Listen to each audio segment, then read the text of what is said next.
a quitar aquí todos los mensajitos que salen.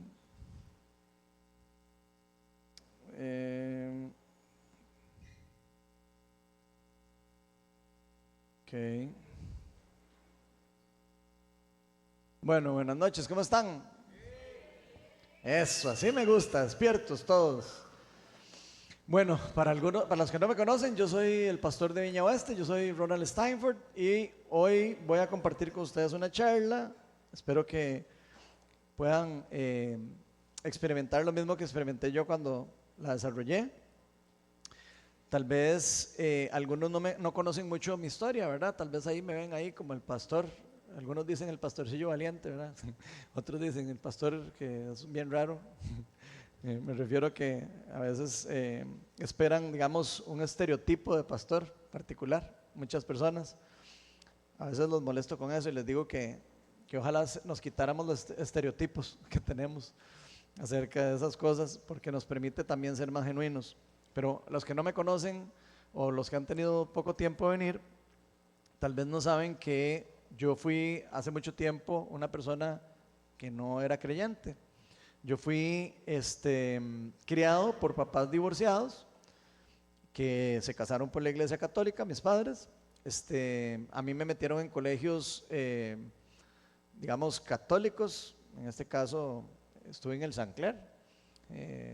Casi todos esos colegios son de alguna manera católicos, aunque no lo dicen así abiertamente, ¿verdad? Pero profesan la religión católica.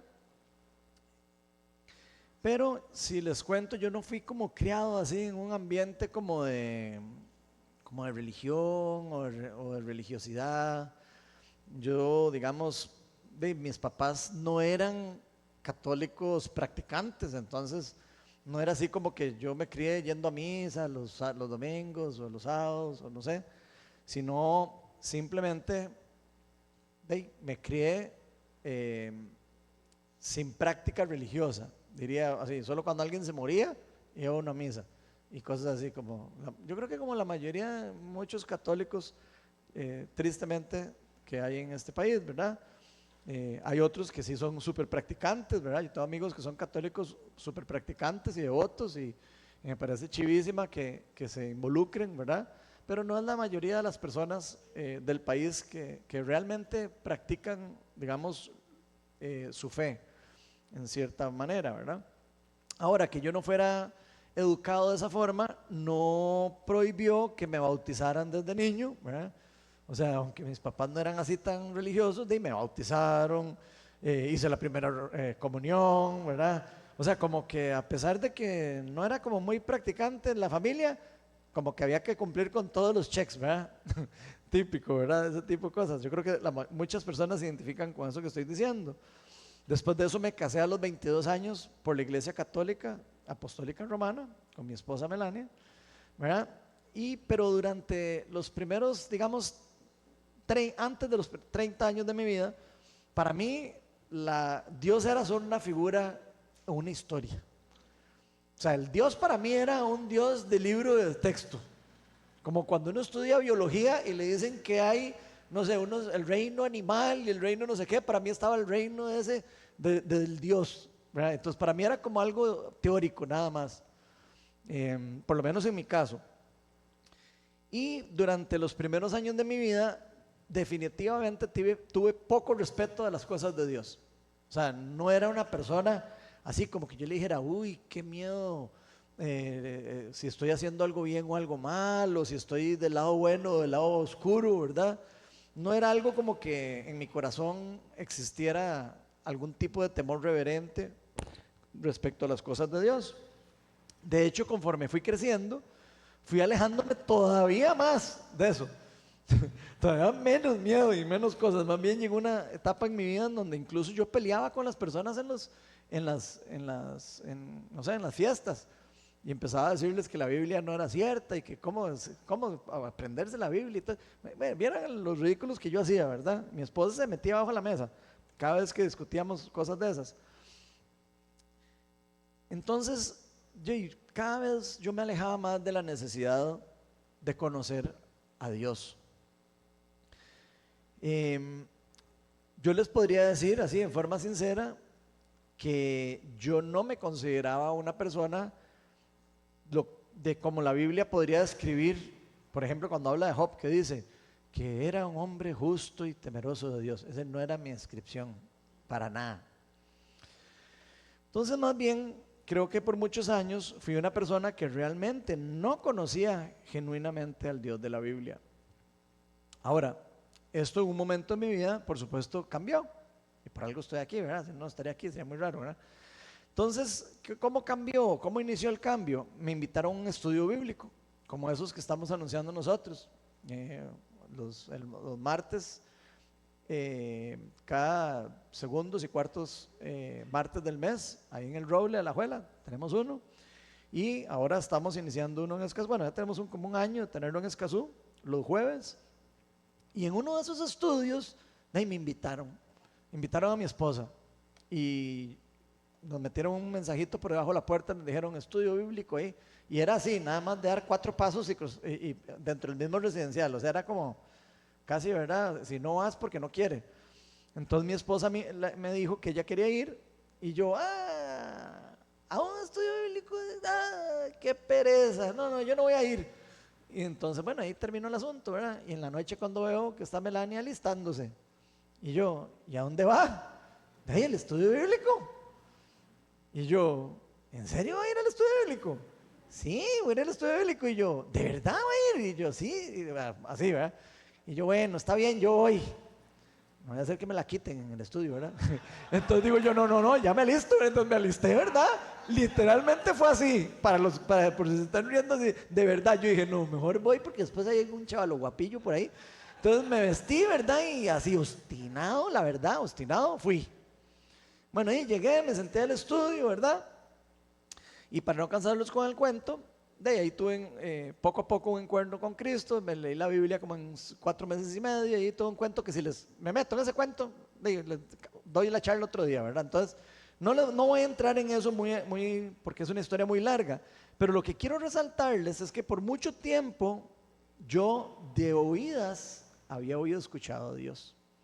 Sabía que había un Dios, lo había oído en las clases de religión, que por cierto, algunas veces le decía a mi mamá que si me hacía la carta para decir que no era religioso, para no ir, ¿verdad? Pero bueno, lo oía en los estudios, en las clases de religión del cole, lo oía en personas que decían eso. De hecho, nunca me topé ningún amigo que hablara de Dios, ustedes saben, hablando en plan, o sea, ya ahora que lo puedo pensar, nunca llegó alguien a enfrentarme con la fe, lamentablemente. Pero bueno, la cuestión es que ese día ahí cambió un poco, ¿verdad? Pero el conocer a ese Dios distante que para mí existía por algún lado en un libro de texto y que casi yo lo pintaba con barba, ¿verdad? Y así, y con tirando rayos, ¿verdad? Hacia uno. Eso no tuvo un impacto que pudiera transformar mi vida. De hecho, tuvo lo contrario. O sea, más bien ayudaba a que yo no me transformara, a que no tuviera un impacto real de transformación en mi vida. Pero no fue hasta que yo tuve un encuentro con Cristo que empecé a conocer a Jesús, empecé a verlo como realmente es Él, empecé a entender al Dios de la Biblia como realmente es el Dios de la Biblia y no como me lo enseñaban inicialmente. Y pude verlo tal vez, como podríamos decir, con mis propios ojos y no desde una perspectiva de alguien que me lo está contando. Ya llegó un momento donde empecé a conocerlo no solo de una forma intelectual, sino empecé a tener una relación personal con Él. Hasta ese momento es donde yo podría decirles, Ronald se hizo cristiano. Y eso fue después de los 30 años. Entonces, podría decir que en ese momento fue cuando le entregué la vida a Cristo. Y esa experiencia con Dios, ese momento en cuando yo tuve ese encuentro con Cristo, fue una experiencia tan profunda en mi vida que incluso empecé a sentir un llamado de Dios para prepararme para ser pastor. Entonces, imagínense lo profundo que pudo haber sido eso, de ser una persona que no creía en Dios, a de repente conocer a un Dios que yo pensaba que estaba distante y de repente enamorarme tanto de Él a tal punto que de decir, yo tengo que trabajar para Él, en cierta forma. Para los que no saben, yo soy ingeniero estructural, creo que algunos saben. Esa es mi profesión y en eso es en lo que trabajo. Yo no recibo dinero de la iglesia, ni trabajo en la iglesia como tal. De hecho, aquí en la viña todos lo hacemos voluntariamente, todos los que estamos aquí. Pero no fue hasta ese momento en mi vida en que empecé a ver y a experimentar y a vivir lo que la Biblia llama las primicias del reino de Dios. Y todo esto se los cuento, que ya deben de estar diciendo qué aburrido toda esa historia. Todo esto se los cuento porque hoy voy a compartir un tema que está relacionado con el libro de Job. Si alguno de ustedes ha tenido el privilegio de leerlo, saben que la Biblia describe a Job como un hombre literalmente justo y temeroso de Dios. O sea, totalmente contrario a como era yo, o como podrían describirme a mí antes. Entonces, pero Job, a pesar de que una persona que la Biblia dice que era justa y temerosa de Dios, pasó por una serie de pruebas muy complicadas y muy serias, extremadamente difíciles.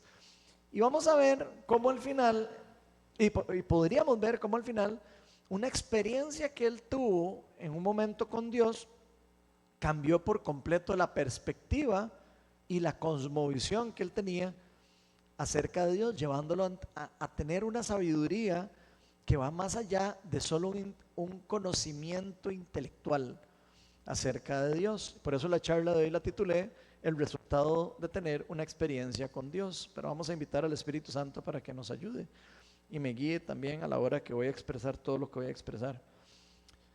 Señor, tú conoces que nosotros por nuestra propia cuenta no podemos hacer nada bueno. Así que, Señor, te pido para que me llenes con tu Espíritu Santo, que me llenes de sabiduría para poder proclamar tu palabra con verdad, con poder y autoridad.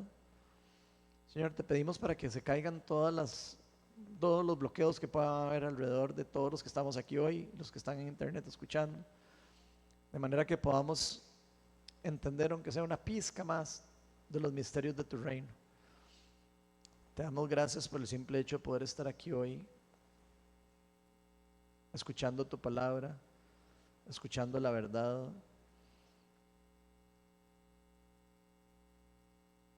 Y acercándonos cada día más al Dios verdadero, Señor. Te damos gracias en el nombre de Jesús. Amén.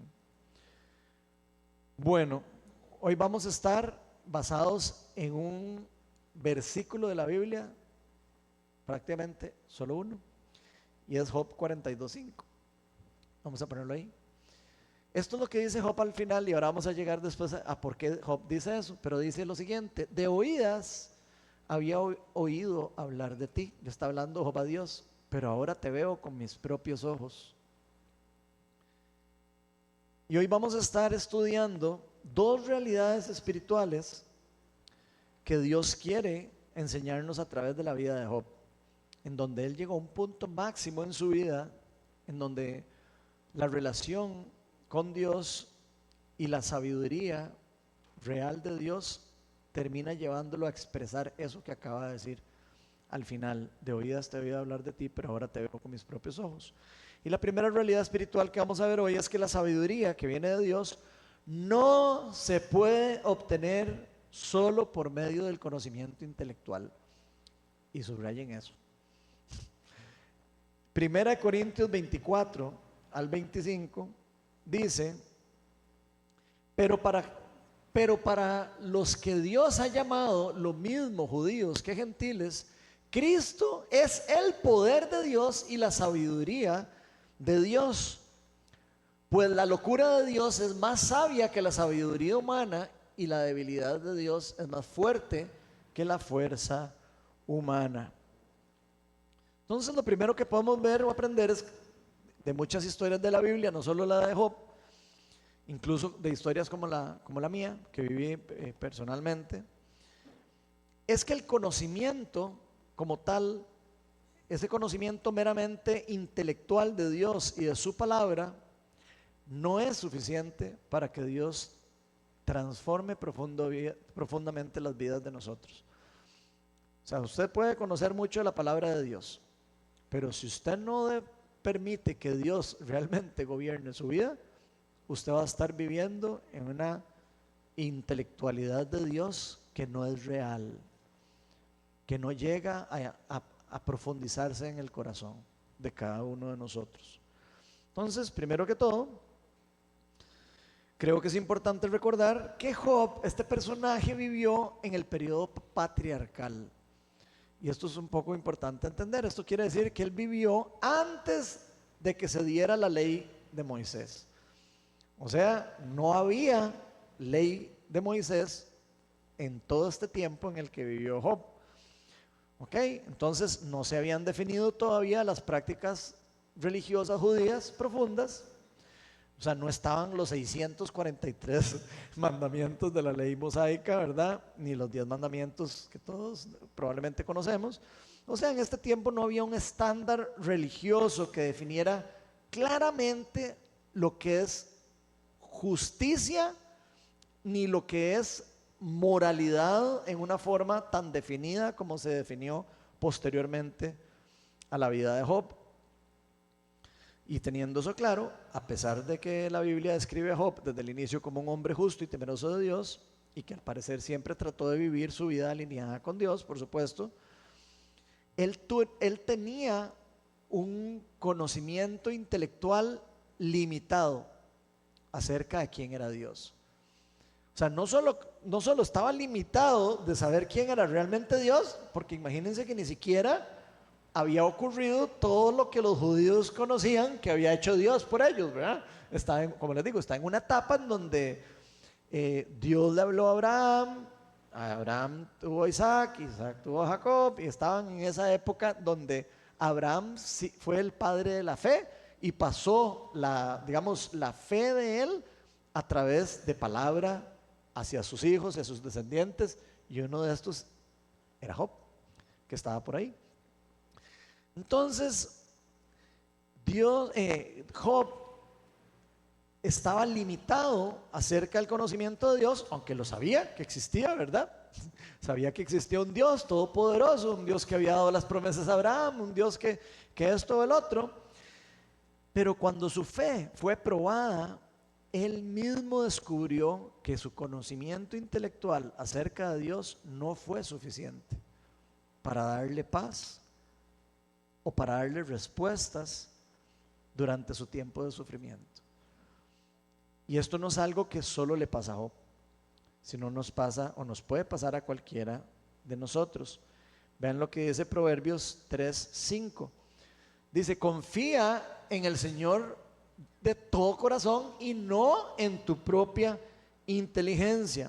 Eso suena fácil, pero es complicado, porque nosotros siempre vamos a querer entender, vivir y razonar con nuestra lógica humana y con lo que a nosotros nos parece que es bueno o es malo.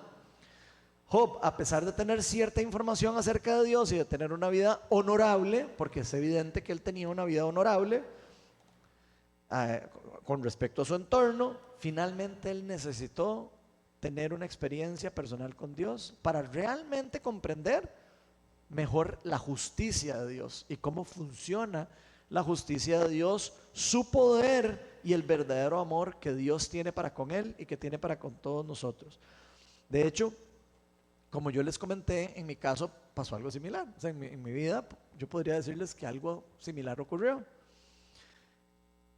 Porque yo, aunque yo nací dentro de una tradición o cultura que podríamos calificar como una religión, ¿verdad?, o como una creencia o un dogma de fe, tenía cierta información acerca de Dios, del Dios de la Biblia, pero esa información por sí sola no tuvo el poder, por lo menos en mi caso, no tuvo el poder para que yo quisiera aprender más de Él, o para que yo quisiera enamorarme más de Él, o conocer más de Él.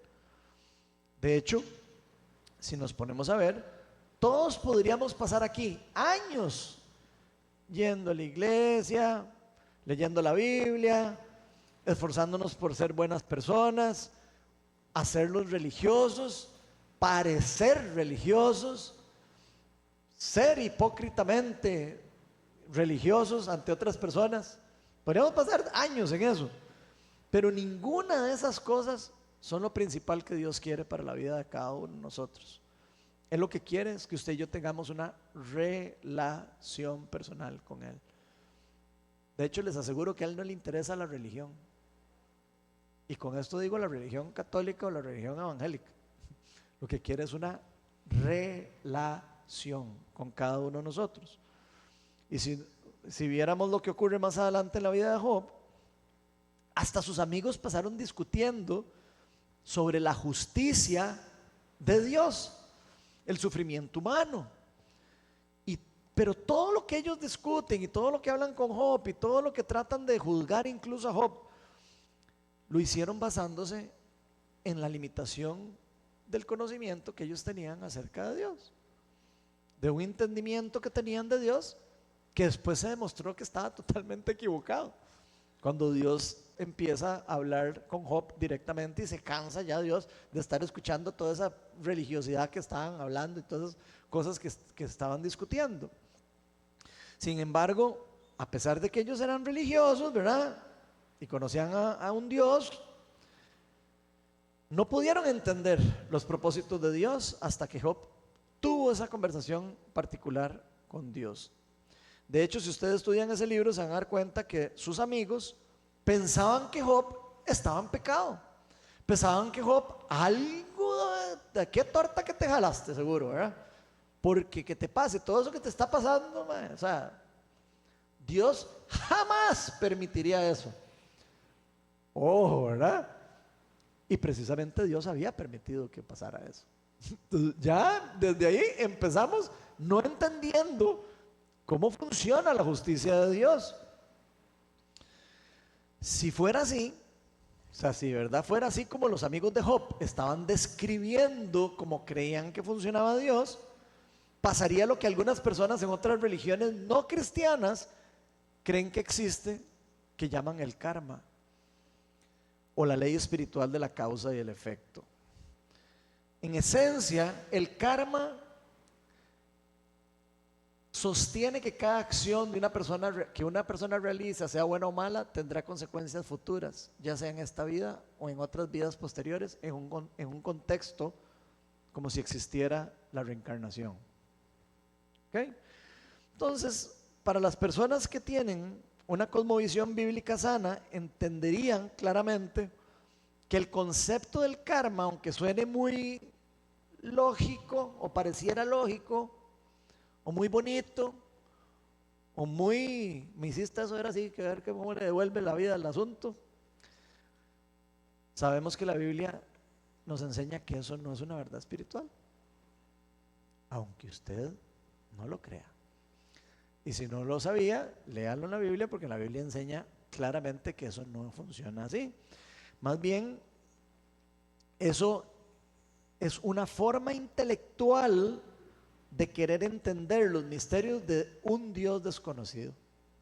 Eso es la definición del karma. Una forma intelectual de tratar de explicar un misterio de Dios, pero no solo de un Dios, sino de un Dios que no conozco. Porque si conociéramos al Dios de la Biblia, sabríamos que el karma es contrario completamente a la forma en cómo Dios funciona. Si el karma existiera, a Cristo no le hubieran pasado las cosas que le pasaron, porque Cristo nunca hizo nada malo. Porque no solo porque no hizo nada malo, sino porque todo lo que hizo, lo hizo bien, lo hizo para ayudar a los demás. Y no solo con Cristo, lo podemos ver con los apóstoles. Si el karma existiera, no hubiera muerto Pedro crucificado al revés. Tampoco hubieran metido en una olla de aceite ardiente a Juan, ni hubieran cortado la cabeza a Santiago, ni hubieran matado a todos los apóstoles como los mataron, porque ellos no hicieron nada malo como para que se devolviera la vida, algo así, ¿verdad? Entonces desde ahí empezamos a ver que el karma no es un concepto bíblico correcto. De hecho, si el karma existiera, tampoco tendría sentido el concepto de la gracia de Dios. Imagínense lo profundo de esto. Ahí ya estamos entrando en una doctrina fundamental del cristianismo y del perdón de los pecados. Si el karma existiera, de nada serviría el perdón de los pecados. Si el karma existiera, de nada serviría la intervención divina de Dios en las cosas que las personas hacemos mal. El karma se enfoca en las obras y no en la gracia ni en la intervención divina de Dios en las vidas de los seres humanos. Y sin irnos muy largo, si el karma fuera una realidad, todas las personas que hacen el bien y ayudan a los demás, siempre veríamos buenos resultados. Y ya sabemos que eso no funciona así. ¿Por qué? Porque entendemos con nuestra cosmovisión bíblica y con la narrativa bíblica podemos entender que el mundo en el que estamos viviendo es un mundo injusto, es un mundo que está caído y que está siendo gobernado por el reino de las tinieblas, en cierta forma todavía. Entonces sabemos que no es un mundo donde hay justicia. Entonces no podría existir la ley espiritual del karma. Por eso Jesús nos dice en Mateo 5, del 11 al 12, lo siguiente: dichosos serán ustedes cuando por mi causa la gente los insulte y los persiga y levante contra ustedes toda clase de calumnias. Alégrense y llénense de júbilo, porque les espera una gran recompensa en el cielo. Así también persiguieron a los profetas que les precedieron a ustedes. Entonces Jesús le está diciendo: en este mundo, gente, no les va a ir para nada bien si son justos. Si son justos, moralmente justos. En este mundo, aunque ustedes hagan lo correcto, les puede ir mal. Ahora, a un cristiano tiene una ventaja. Un cristiano tiene la ventaja de que aunque le vaya injustamente ahora en este mundo, sabe que en el mundo venidero ya tenemos pagado el precio de nuestros pecados y nuestra justicia. Pero eso no aplica para todas las personas, aplica solo para las personas que han entregado su vida a Jesucristo. Una persona que no le ha entregado la vida a Jesucristo, aunque haga el bien y le dé comer a los enfermos y haga todas las obras que quiera buenas en la vida, según lo que enseña la Biblia, no es suficiente para poder entrar en el reino de los cielos. Para entrar en el reino de los cielos, la puerta es estrecha y solo hay una puerta y solo hay un camino, y ese camino se llama Jesucristo.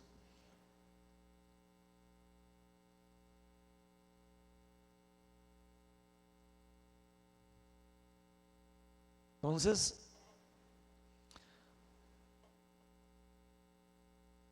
Dios sabe que vamos a pasar por momentos complicados. De hecho, yo sé que aquí varias personas están pasando por sufrimientos. Y no es nada como de que, ay, mira, pobrecita esa persona. Sí, obviamente todo pobrecito.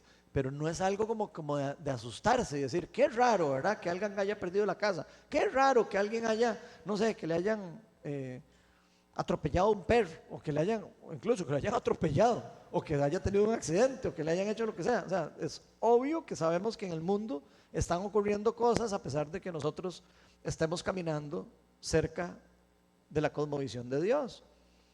Pero esas cosas complicadas y difíciles que vamos a vivir los cristianos no son la razón de por qué los cristianos decidimos seguir a Dios. Y eso lo podemos ver en la vida de los apóstoles, lo podemos ver en la vida de todas las personas, incluso de Cristo. Todas las cosas que Cristo pasó, no las hizo solo porque entonces Dios le respondió bien en el momento. No funciona así. Pablo lo trataron de matar un montón de veces y aún así él siguió persistiendo hasta la mitad. Pablo terminó encerrado en una cárcel y siguió predicando desde la cárcel. Y soy el ejemplo de ustedes, y yo soy el ejemplo para que ustedes vean cómo nosotros podemos vivir en gozo estando encerrados en una cárcel. O sea, definitivamente las cosas complicadas que vivamos nosotros aquí no definen la razón de por qué nosotros seguimos a Dios. Y si usted como cristiano está poniendo de primero cómo es lo que usted vive y cómo usted está recibiendo en su vida las cosas buenas o malas para tomar la decisión de seguir a Dios, probablemente usted esté tratando de negociar con Dios con plata o con algún tipo de intercambio. Yo hago esto y usted me da esto, ¿verdad? Y así no funcionan las cosas con Dios. Nadie puede comprar la justificación delante de Dios y nadie puede doblegar la voluntad de Dios a menos de que esté alineado a su voluntad también. Entonces, los que hemos llegado a tener una experiencia con Dios, buscamos tener una relación genuina con Él, algo que sea verdadero, algo que perdure. No tratamos de ganarnos a Dios por medio de rituales, por medio de sacrificios, y peor aún, sacrificios vacíos. O sea, como estar haciendo algo sin que uno lo sienta realmente genuino en el corazón de hacer. Nosotros le seguimos a Dios por lo que Él hizo por nosotros. Nosotros podemos dar fruto bueno en la tierra porque estamos dependiendo de lo que Él nos ha dado a nosotros, o por lo que Él hizo por nosotros, y le seguimos a Él por lo que realmente es Él. Yo me hago la pregunta, ¿de qué nos serviría a nosotros seguir a Dios solo en una forma religiosa? Quiero que lo piensen por un momento. En la Biblia hay ejemplos de personas que siguieron a Dios de forma religiosa y no están con Dios. Entonces es como complicado. Los fariseos se jactaban de que conocían a Dios y lo conocían de verdad, gente, teóricamente. Se sabían de memoria el Torá, los 5 primeros libros de la Biblia, de memoria. Para ser fariseo, usted tiene que poder saberse de memoria esos 5 libros, de memoria, para que entiendan el calibre de profundidad intelectual que puede haber en una persona que se sepa 5 libros enteros de la Biblia, de memoria. ¿Ok? Y ellos por eso se jactaban de que conocían a Dios. ¿Y qué les pasó? Les pasó Dios caminando a la par y no lo pudieron ver. ¿Por qué? Porque no lo conocían. No lo conocían. Vean lo que dice Isaías 23. Que de hecho, Isaías 29:13. Que de hecho es algo que Dios manifiesta dentro de su palabra, que es lo mismo que muchas personas estamos haciendo equivocadamente. Vean lo que dice ahí. El Señor dice, este pueblo, adivinen quién es el pueblo, su pueblo, ¿verdad? Este pueblo me alaba con la boca y me honra con los labios, pero su corazón está lejos de mí. Su adoración no es más que un mandato enseñado por hombres. Eso es el significado de religión, para que lo apunten. Eso es lo que no quiere Dios para nosotros. Y vean que lo está diciendo Él ahí. No lo digo yo aquí para caerles mal. ¿Ok? Entonces, si se van a pelear con alguien, peleense con Dios, no conmigo. Entonces, Dios no quiere religión para nosotros. Lo que quiere es relación con nosotros. Él quiere que lo que hagamos, lo hagamos por convicción, no porque nos lo enseñaron humanos, no porque nos dijeron usted tiene que hacer 1, 2 y 3 para estar bien con Dios, no es que tiene que decir cuáles son los 5 pasos para estar en paz con Dios. Todo eso no funciona para nada. Lo único que funciona con Dios es estar en una relación personal con Él, con Jesús. Él quiere que nuestro corazón esté cerca de Él, no que esté largo. La segunda realidad espiritual que vamos a ver hoy es que la sabiduría que viene de Dios solo puede obtenerse habiendo tenido una relación personal con Dios. Cualquier otro tipo de sabiduría sería sabiduría humana.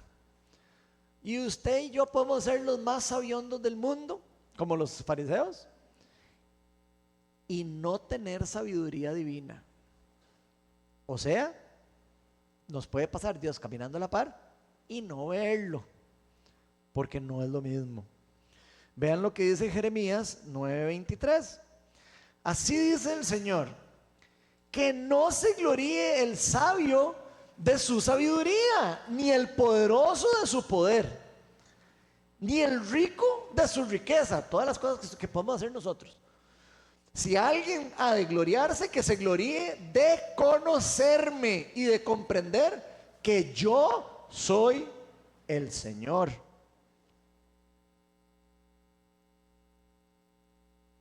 Que actúo en la tierra con amor, con derecho y justicia, pues es lo que a mí me agrada, afirma el Señor. Entonces, ojo, porque es exactamente el dilema que tenía Job. Creer que Dios estaba impartiendo injusticia en él. Y aquí Dios está diciendo, si usted quiere rajar de algo, quiere rajar de religioso, raje de conocerme, raje de convencer, de comprender quién soy yo. Y yo soy el que soy. No soy el que usted quiere ser. Yo soy el que soy, el que es y el que será.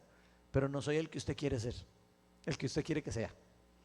Y eso es importante para nosotros. Es difícil, a nosotros nos cuesta, porque nosotros queremos que Dios sea como un títere. Nos encantaría poder decirle, haga esto y sí, Señor, ya voy para allá. No funciona así. Así que Dios mismo nos dice que nadie se jacte de sus capacidades intelectuales, ni humanas. Más bien, que si alguien quiere presumir con algo, sea de conocerlo, de comprenderlo verdaderamente a Él. ¿Por qué? Porque la verdadera sabiduría y la plenitud humana solo puede venir de una relación personal con Dios. De hecho, la palabra de Dios dice en otro versículo que el principio de toda sabiduría es el temor reverente a Dios. Así. El principio de la sabiduría. O sea, usted quiere empezar a creer que usted tiene algo de sabiduría divina, téngale temor reverente a Dios. En palabras sencillas, la verdadera sabiduría se obtiene entrando primero en una relación personal con Dios. Ahora, cuando Dios finalmente habla con Job, no le dio respuesta. No crean que Dios dijo, mira, te voy a explicar para que entendas. Dios no le contesta así a Job. Los invito a que se lo lean. Entonces, no le dio respuestas intelectuales. Dios no lo contestó y le dijo, mira, es que la justicia divina funciona de esta forma. No, ¿me explico? Lo que él hizo fue revelarle su poder y su soberanía. Eso fue lo que hizo Dios cuando le contesta a Job. Dios le dice a Job que su creación es vasta y compleja, mucho más allá de la comprensión humana. Con esas palabras le dice. No crean que le dijo, mira, es que ahora te voy a explicar por qué es que sí soy justo. No, le dijo, vea, usted no va a entender lo complejo que es la justicia divina. El que yo sea amor y que sea justicia a la misma vez. Podrá medio entenderlo, pero siempre va a tener dificultades de poder con su propia inteligencia descifrarlo en la profundidad. En pocas palabras, Dios en amor le dice simplemente, Jobcito, hay cosas que no vas a entender de cómo funcionan las cosas divinas, pero deberías confiar en que mi juicio es sano y justo. Eso es prácticamente lo que le contesta en palabras mucho más complejas. Pero en ese momento Job entendió que la sabiduría, que la verdadera sabiduría y paz nunca se obtendrían con más intelectualidad de Dios. Que no es que le faltaba leerse los 3 libros de no sé qué para terminar de entender. No. Sino más bien que solo se podría obtener por medio de conocer el corazón de ese Dios al que él estaba siguiendo. Conociendo el corazón de Dios y conociendo cómo piensa Él y cómo funciona Él y entendiendo que Él es bueno, que Él es justo y todo, podemos empezar a confiar en el juicio de Él. Podemos empezar a confiar en que tal vez, aunque yo no entienda, lo que Él decidió es lo mejor. De hecho, Romanos, no está aquí, pero Romanos dice que todas las cosas que ocurren para el bien de quienes aman a Dios. Y yo sé que muchos de nosotros decimos, ay, juepucha, si eso es bueno para mí, lo que me pasó hace poco, seas tonto. Pues aunque usted no lo crea, algo está haciendo Dios y algo está trabajando en Dios que va a hacer que usted vea después la gloria de Dios. Pablo también nos lo dice en Colosenses 2, del 2 al 3, dice lo siguiente: quiero que lo sepan para que cobren ánimo. Esto es Pablo animándole a la iglesia de Colosas. Permanezcan unidos por amor y tengan toda la riqueza que proviene de la convicción y el entendimiento. Aquí está hablando del conocimiento de Dios, de estar en una relación con Él. Así conocerán el misterio de Dios. Vean que Pablo entiende que hay un misterio con esto, es decir, a Cristo, en quien están escondidos todos los tesoros de la sabiduría y del conocimiento. Pablo entiende que hay un misterio con respecto a todas estas cosas de Dios, pero le está diciendo, cobren ánimo, permanezcan unidos en amor y tengan toda la riqueza que proviene de esa convicción de creer, de la fe, de creer en ese Dios verdadero. ¿Y hay misterios? Sí, hay misterios, pero todos esos misterios llevan a Cristo. Eso es lo que él está diciendo. Y aquí Pablo dice algo similar. Nos dice que la verdadera sabiduría y conocimiento no se encuentran a través de un intelecto humano, sino que están escondidos en la persona de Jesucristo. ¿Usted quiere encontrar los misterios de Dios? Busque a Cristo, y en Cristo va a encontrar la verdad y la vida. Lo dijo él, no lo digo yo. Jesús dijo, yo soy el camino, la verdad y la vida, y nadie llega al Padre si no es por mí. Cuando dice eso está diciendo, nadie puede conocer realmente al Padre si no es por mí, si no es a través de mí. Y si ustedes se acuerdan un poquito lo que la Biblia cuenta, dice que Jesús es la imagen visible del Dios invisible. O sea, Jesús es la representación del Padre. Tan es así que a Tomás le dice, Tomás, ¿cómo me vas a decir que te muestre al Padre, muchacho? Si ya me has visto a mí. Hasta los discípulos de él. Y no crean que Jesús decía, ay, qué tontillos. A veces decía, ¿hasta cuándo voy a tener que estar aquí? Para que entiendan. A veces le daba ya cólera y todo. Tal vez no cólera, pero le daba, porque él no peca. Pero probablemente se ofuscaba, ¿verdad? Y decía, ¿hasta en qué momento me van a poder abrir sus corazones y dejar de pensar y tanta lógica? Y eso es lo que nos pasa a nosotros, queremos meterle lógica a todo. Y eso nos prohíbe poder entender muchos de los misterios de Dios. Por eso Jesús les dice algunas veces, los que no sean como niños no van a entrar en el reino de los cielos. Vaya, dígale a un chiquito que usted es Superman. A ver si empieza. Tiene capa. No, si usted le dice, usted sabe que yo soy Superman, le dice, ¿en serio? No se pregunta tanto, ni empieza a hacer tanto enredo. Se lo cree. Ese es el tipo de fe que nos está pidiendo Jesucristo. Que cuando Él nos enseña la verdad y nos proclama la verdad, nosotros tengamos la capacidad para decir, sí, tal vez no entiendo todo, pero si lo dijo Jesús, yo le creo. Porque ya sé el fruto de Jesús y ya sé lo que hizo Jesús. Entonces, sabiendo lo que Él hizo, deberíamos estar tranquilos de poder decir lo que Él dice de verdad fue verdad, lo demostró. Resucitó entre los muertos. Es el único Dios de todas las religiones que resucitó.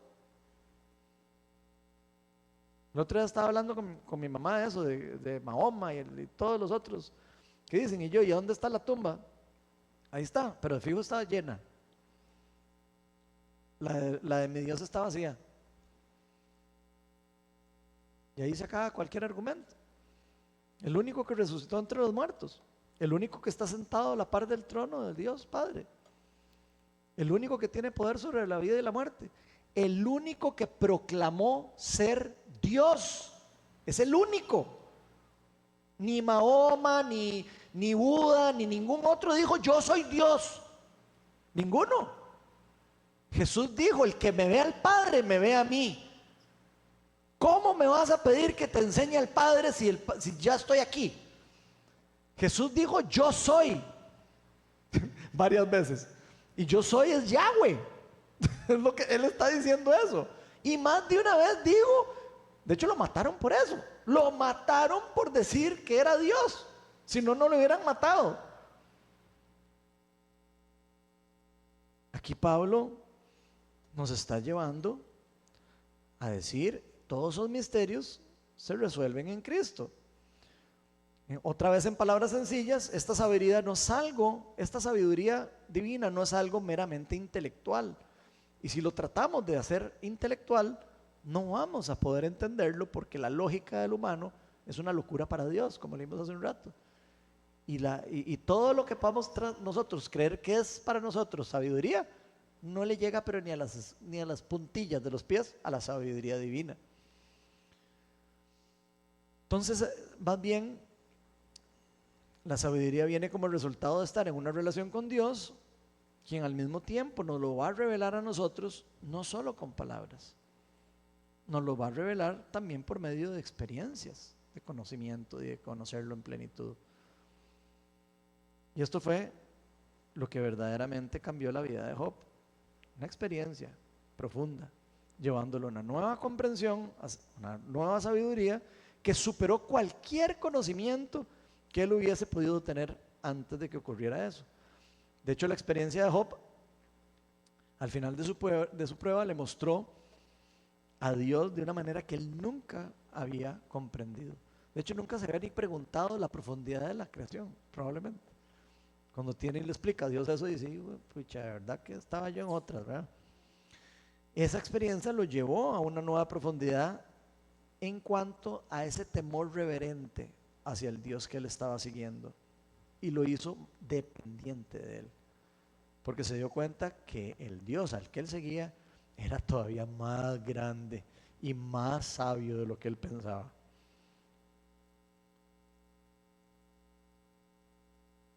De hecho, Job, si ustedes se fijan, él no le pide a Dios sabiduría. No es que en la conversación con Dios le dice, mira, dame la sabiduría para entender tu profundidad de justicia. Eso no es lo que Job hace. Sino, él quería entender por qué estaba permitiendo que estaba pasando por eso. O sea, Job estaba en una actitud de retórica con Dios. Era casi como, ¿y por qué me pasa eso a mí? No de, ay Señor, vos me podrías dar la humildad para poder entender la profundidad de lo que estoy pasando por ti, o que estoy pasando, que estás permitiendo. No, él quería intelectualmente conocer por qué es que estaba pasando por eso. Pero Job terminó entendiéndolo, que no esa era la forma correcta de entender a Dios. A Pablo, de hecho, le pasó algo similar cuando tuvo un encuentro con Dios también. Él creía conocer a Dios también. Ojo, Pablo era miembro del Sanedrín, estudió con Gamaliel, se sabía otra vez, era fariseo, se sabía todo el Torá, pero sin darse cuenta, él creía que conocía a Dios, tenía celo tan grande por ese Dios que él estaba siguiendo, que estaba persiguiendo a los cristianos y los estaba encerrando en cárceles y estaba dejando que mataran a cristianos. De hecho, Pablo está ahí presente cuando matan a Esteban. Entonces, ojo, él creía que conocía a Dios y estaba peleando en contra de Dios. No sé si ven el peligro de creer que puedo conocer a Dios de una forma intelectual. Hay personas en este mundo actualmente que están matando en el nombre de Dios. Y eso viene como resultado de adorar a un Dios intelectualmente nada más. No puede venir de una relación personal con Dios, porque eso no es lo que enseña la palabra de Dios que hay que hacer. Vean lo que dice Pablo, lo explica lo que él mismo vivió en Hechos 26. Vamos a ver lo que dice aquí en Hechos 26 del 15 al 19. Está Pablo hablando con el rey Agripa. Dice, entonces pregunté, está contándole lo que ocurrió. ¿Quién eres, Señor? Yo soy Jesús, a quien tú persigues. Pablo lo estaba persiguiendo. Me contestó el Señor, ahora ponte de pie y escúchame. Me he aparecido a ti con el fin de designarte siervo y testigo de lo que has visto de mí y de lo que te voy a revelar. Te libraré de tu propio pueblo y de los gentiles. Te envío a estos para que les abran los ojos y se conviertan de las tinieblas a la luz y del poder de Satanás a Dios, a fin de que por la fe en mí reciban el perdón de los pecados y la herencia entre los santificados. ¿Están viendo lo que Dios le está diciendo a Pablo? Bueno, ya lo dejé a usted conocerme como usted creía que me conocía. Ahora sí le voy a decir quién soy yo. Y cuando me conozca, usted va a morir por eso. Tan es así que Ananías no quería orar por Pablo, porque dijo, qué miedo, porque Jesús le aparece y le dice, Ananías, vaya al pueblo, a la calle, no sé qué, y ora por un tal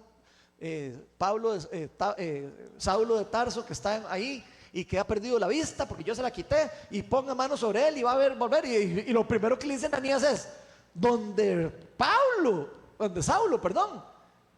Pero Señor, si yo digo que se anda matando gente, cristianos, que me van a matar.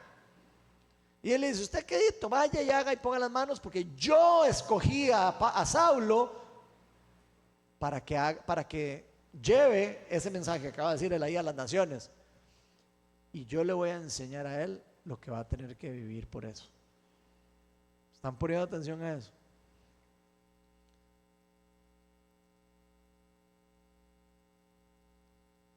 Finalmente Job responde con humildad y reconocimiento de que su comprensión de Dios era incompleta. Pero ahora, después de este encuentro que tuvo con Dios, que en este caso fue una conversación que tuvo con él, obtuvo una visión más clara. Y por eso termina diciendo con el versículo que empezamos a leer en la charla, en el versículo 42:5: de oídas había oído hablar de ti, pero ahora te veo con mis propios ojos. Vean que Job tuvo la humildad para dejar de cuestionar a Dios y respetar su soberanía, su poder y su justicia. Y fue hasta que él no soltó el querer entender las razones intelectuales de su sufrimiento, de sus problemas, y que por qué esto, y por qué el otro, y por qué pasó el otro, y por qué malo el otro, fue lo que le permitió abrir su corazón completamente para recibir una revelación más profunda del Dios al que él estaba siguiendo. Ahora, ya para cerrar, hoy hemos visto que la verdadera sabiduría y transformación en nuestras vidas no provienen meramente de acumular conocimientos, no vienen meramente de saber o escuchar de Dios, no viene nada más de escuchar la palabra de Dios. Todas esas cosas son buenas, por supuesto, pero si las estamos haciendo con un corazón humilde para entender lo que nos están diciendo, si lo estamos haciendo con un corazón genuino porque quiero conocer al que me está hablando, no porque lo estoy haciendo por decir, sí, ya leí hoy entonces ya leí la parte de Dios que quería oír hoy. No funciona así. Y eso sería, si viviéramos así, sería una vida muy vacía de un Dios que tiene posibilidad de llenar nuestra vida de una forma mucho más profunda. ¿Qué les parece si hoy aprovechamos e invitamos al Espíritu Santo para que nos guíe y nos dirija a buscar ese encuentro, esa profundidad con el Dios que hemos escuchado? Porque todos hemos de alguna manera escuchado algo de Dios, algo de Jesús. En lugar de tratar de descifrar misterios que a veces no entendemos, en lugar de tratar de adquirir lo que nosotros creemos que podría ser la justicia, de tratar de parecer ser buenos delante de Dios por nuestras propias fuerzas,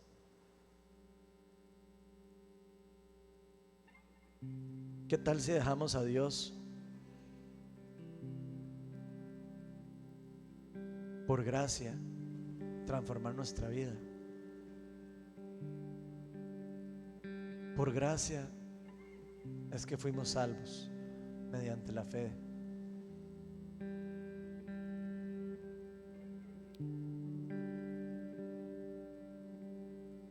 ¿Qué tal si dejamos a Dios que nos revele en nuestro corazón quién es Él? Señor, te pido para que se rompan todas las mentiras acerca de quién eres tú, que hayamos aprendido, que por daño en alguna mala experiencia en este mundo pensemos o hayamos adquirido como una verdad acerca de la justicia tuya, acerca de la injusticia, de que alguien nos haya hecho daño y que creamos que esa persona que nos hizo daño, por decir que sea de Dios, entonces ya asumamos que fue culpa tuya.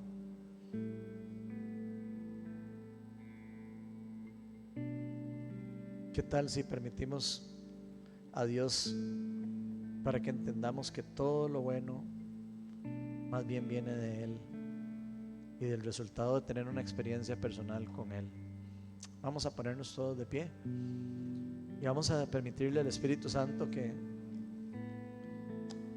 hable en nuestros corazones y que podamos estar atentos a lo que Él nos está diciendo. Yo sé que hay personas aquí, y me incluyo, que puede que hayamos estado viviendo dificultades en nuestra vida, problemas económicos, problemas que decimos, pero ¿cómo puede ser posible que yo siempre le he servido a Dios y que he estado siguiendo a Dios y que he estado tratando de hacer las cosas buenas y no salen las cosas bien?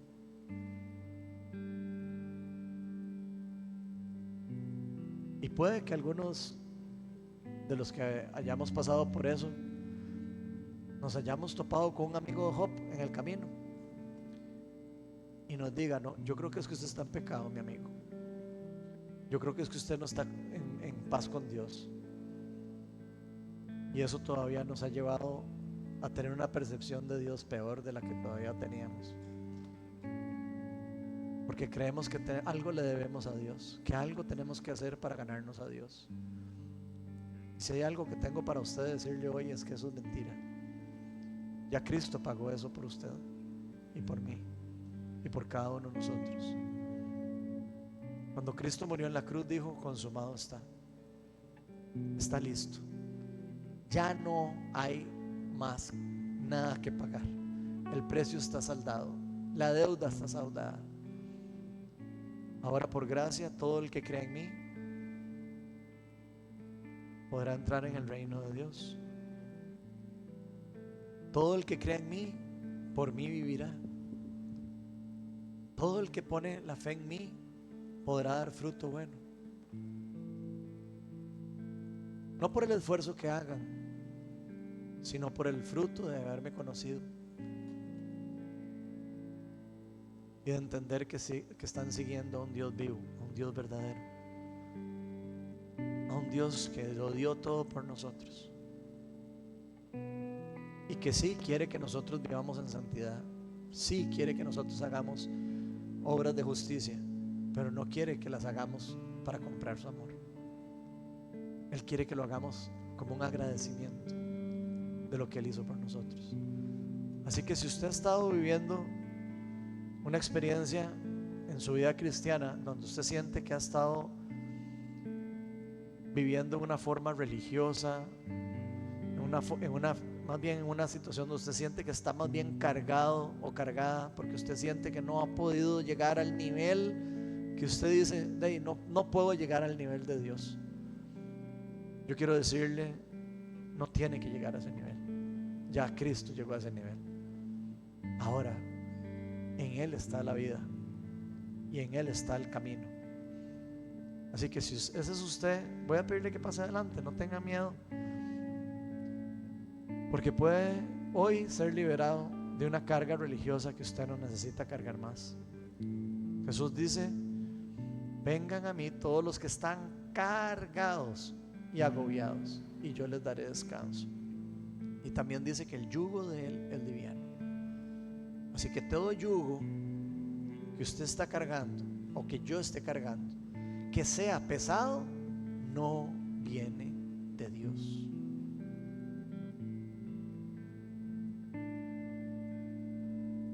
O tal vez usted conoce a Dios en una forma intelectual y tal vez usted siente que falta algo, que falta como que se prenda una llama.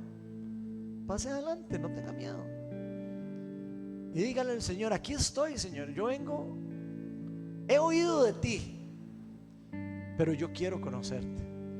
Yo quiero poder conocerte en primera persona. Yo quiero conocerte no por lo que me diga ahí en la iglesia no sé quién y no me diga el otro no sé cuál. No, yo quiero conocerte personalmente. Yo quiero tener un encuentro contigo.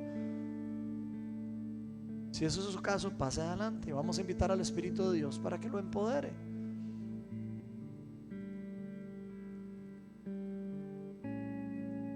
Y si hay alguno aquí que has estado sintiendo como apagado o apagada y siente que en algún momento su vida estaba prendido para Dios y estaba enamorado de Dios, y tal vez usted dice, bueno, ahora estoy en un momento en mi vida en donde no sé, las cosas, el agobio, no sé, me han sacado de estar viendo a Dios como quién es Él.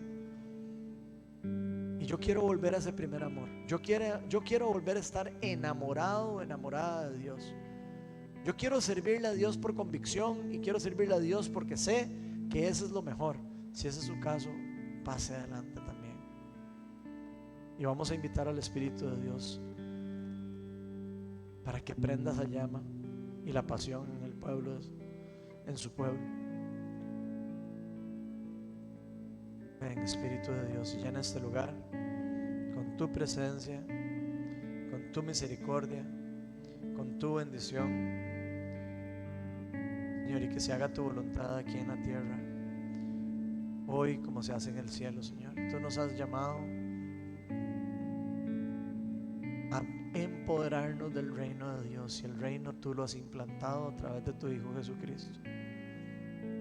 Así que, Espíritu Santo, ven, empodéranos como iglesia, empodéranos a cada uno de nosotros en forma individual, en nuestra relación personal contigo, Señor. Ven. Queremos más de ti, queremos conocer más de ti.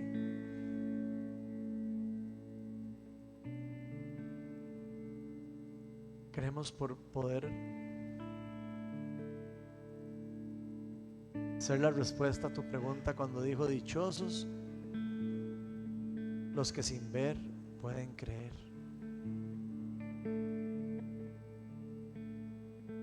Tal vez a usted ha estado pidiéndole a Dios: yo quiero poner la mano mía en la costilla de Jesús para poder creer, como le pasó a Tomás.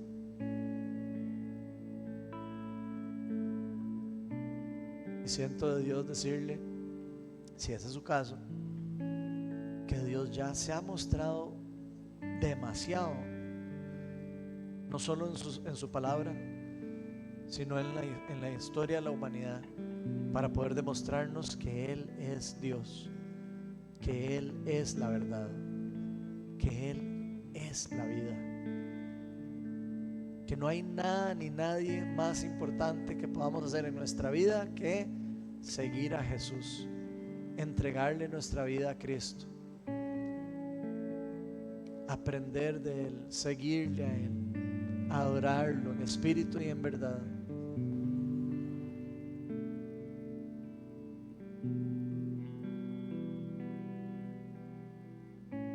La misma palabra dice que toda rodilla se doblará ante el nombre de Jesús. No hay mejor lugar en el que podamos estar que en los pies de Cristo. Ven, Espíritu Santo, trae tu bendición a este lugar. Trae pasión. Derrama el fuego de tu Espíritu Santo en este lugar, Señor, y que prendan el amor en cada uno de los que estamos aquí, Señor.